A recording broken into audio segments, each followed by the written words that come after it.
ख्रीस्त में मेरे प्यारे भाइयों और बहनों, आज का संदेश, सुसमाचार का संदेश हमें स्वर्ग राज्य के बारे में बतलाते हैं। यीशु का यह संदेश हमें यह सिखाता है कि ईश्वर का राज्य एक आंतरिक राज्य है जो हमारे दिलों में होता है।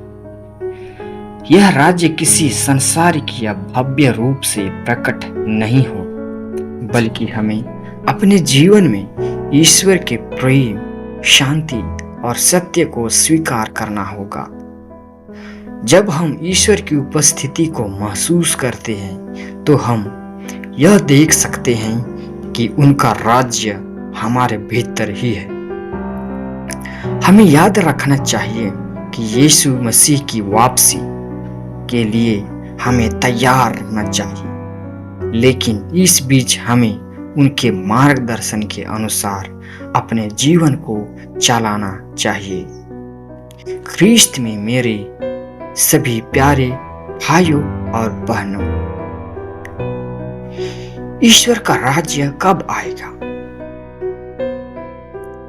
जब यहूदियों ने यीशु से पूछा ईश्वर का राज्य कब आएगा, तब यीशु ने उन्हें स्पष्ट रूप से कहा कि ईश्वर का राज्य कोई स्थान ऐसा नहीं है जिसे हम देख सकते हैं या महसूस कर सकते हैं, लेकिन ईश्वर का राज्य किसी बाहरी शक्ति या भौतिक रूप में प्रकट नहीं होगा।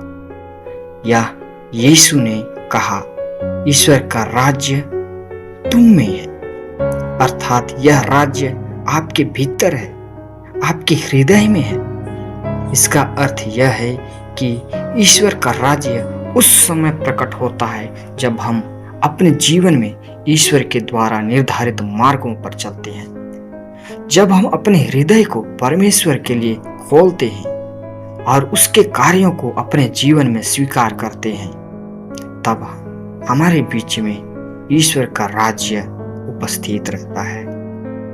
ईश्वर का राज्य कोई बाहरी सत्ता का रूप नहीं है, बल्कि वह एक आंतरिक परिवर्तन है जो हमारे भीतर होता है।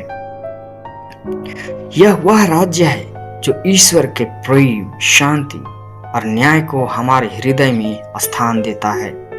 हम इसे अपनी अंतरात्मा में महसूस कर सकते हैं और यह हमें जीवन के हर क्षेत्र में, विशेष रूप से हमारे रिश्तों में मार्गदर्शन और शांति प्रदान करता है। आगे सुसमाचार में हम देखते हैं कि यीशु की वापसी का समय का महत्व बताया गया है। यीशु ख्रीस्त इस दुनिया पर फिर से वापस आएंगे। इसके बाद यीशु ने अपने शिष्यों से कहा कि वे जब यह देखेंगे कि मनुष्य के पुत्र अर्थात यीशु स्वयं वापस आएंगे, तो यह अचानक और अप्रत्याशित होगा।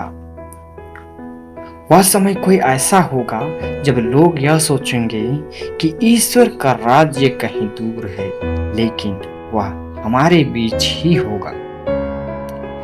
यीशु ने यह स्पष्ट किया कि उनके पुनः आगमन का समय कोई निश्चित तारीख या समय नहीं है, बल्कि वह एक दिव्य और अदृश्य रूप से घटित होगा। हमारे जीवन में ईश्वर का राज्य तब वास्तविक रूप में प्रकट होगा जब हम अपने हृदय को ईश्वर की ओर खोलते हैं और उसकी उपस्थिति को अनुभव करते हैं।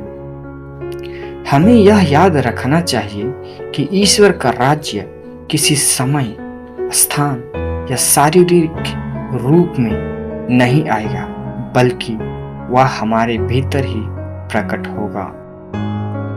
ख्रीस्त में मेरे प्यारे भाइयों और बहनों, सुसमाचार में हम आगे देखते हैं यीशु का दुख और उनकी पुनरुत्थान की महिमा वर्णन किया गया है।